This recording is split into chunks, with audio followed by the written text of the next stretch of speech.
Ассаламу алейкум рахматуллахи ва баракатух. Құрметті достар, өткен құрбан айт мейрамдары құтты болсын. Әрқайсымыздың отбасымызға жақсылық алып келсін. Әрқайсымыздың отбасымызға береке берсін Аллах тағала. Енді сол құрбан айтта құрбан шалғандардың жаңағы бүткіл ақпаратта бір жаман жат қылықтары тарқап кетіп отыр да. Енді бұны біздің ғана ұлт көрмейді, бүткіл ұлт көреді.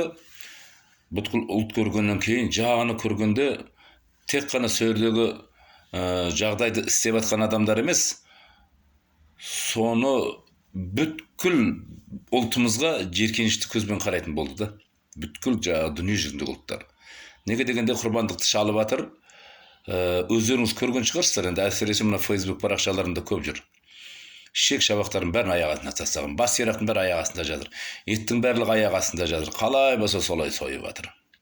Енді ол жердегі еттің ешқайсысы халалға кірмейді. Шек шабағы болсын, еті болсын, барлығы харам. Неге дегенде шариғат талабына сай бауыздалмаған малдың, сиыр болсын, қой болсын, түйе болсын, бұлардың жағы несі еті халалға өтпейді, бұлардікі харам болады. Енді құрбандыққа шалып жатыр ғой, көріп жатырмыз енді. Жаңағы қасапхананың ішінде өңкей ардың-күрдің жағындай аласапыран жағы сондай бір адамдарды қойып қойған, қолдарында пышақ, келген қойлардың бәрін қалай болса солай бауыздап, қалай болса солай шек қарын шашып, жеркенішті тірлік істеп тұрғандарын көрдіңіздер барлықтарыңыз. Бұл бүткіл ақпаратқа тарқап кеткен екен. Енді құрбандық шалу ол уәжіп амалдарына өтеді да. Құрбандық шалу уәжіп амалдарына өтеді. Енді құрбандық шалынған қойдың барлық ағзасы сауап өтеді. Бас сирағы, шек шабақтары, соншалықты терісінің үстіндегі өсіп тұрған жүндеріне дейін, түктеріне дейін сауап өтіп қалар екен. Сондай болғаннан кейін, құрметпен сойылып, мұқтаждарға оның еті тарқатылу керек еді ғой. Құрбандық шалып жатқан жігіттер жауапкершіліктің не екенін білмейтін адамдарға қойды бергенде, тастағанда кеткен. Олар қалай болса солай жағы мәміле қылып жатыр қойманан. Пайғамбарымыз Мұхаммед саллаллаху алейхи ва саллям айтты, дін тазалықтың үстінде орналасқан деді. Дініміз тазалықтың үстінде орналасқан. Біз мұсылман болғаннан кейін, біз Аллах Тағалаға иман келтіргеннен кейін, Расулуллах саллаллаху алейхи ва салламның жолын ұстанғаннан кейін, анандай көрініс ол бізге лайық емес ол. Бізге лайық емес еш уақытта. Мен мұсылманмын деген адамдарға анау лайық емес анау көріністер. Барлық еттердің барлығын аяқтарының астына қойып таптап жатыр. Ол лайық емес.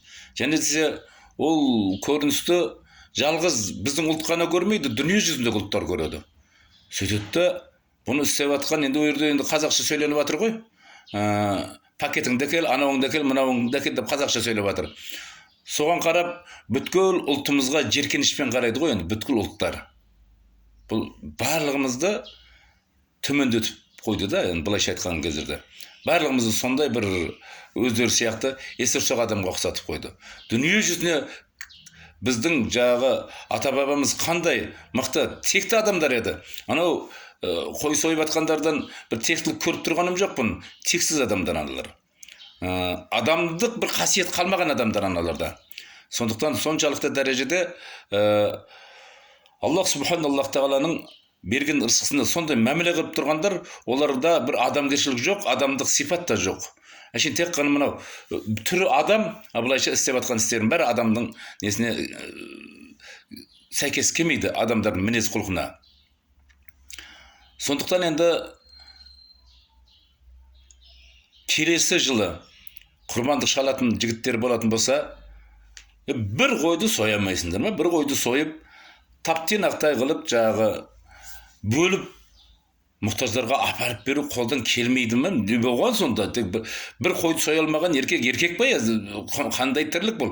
Жағы қалай болса солай не қылатын адамдарға апарып беріп қойғасындар, олар енді көріп, өздерін көрген шығарсыңдар анау не ақпараттардан ішек шабақтардың бәрін аяқ астында таптап, еттің бәрін таптап, барлығын мыламайлап, барлығын жағы араластырып жіберіп жатыр.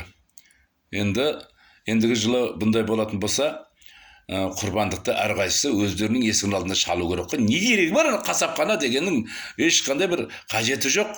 Мысалға, бір қойды мен өзім сойып алатын болсам, есігім алдына келіп сойып аламын, қасапханаға апармаймын да, олардың қолына бермеймін да. Олардың қолы таза да емес, өздері де таза емес. Тазалықтың не екенін білмей өсіп қалған адамдар ғой аналар. Боқсытықтың үстіне өскен адам сияқты көріп тұрсыңдар енді.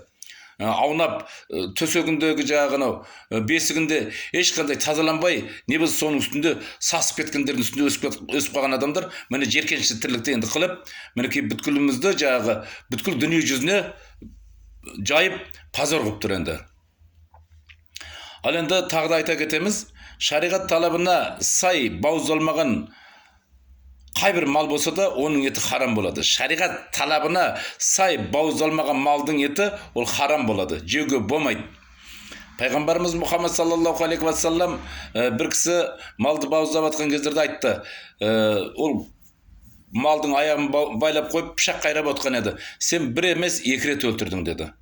Жағы бір қойды сойып атқаннан кейін, екінші қойды жетектеп алып келгенде, жағы сойылып атқан қойды көрген қой қорқып қалады. Қорқып қалғаннан кейін бүткіл клеткасын бәрі шоковый состояниеде болып қалады.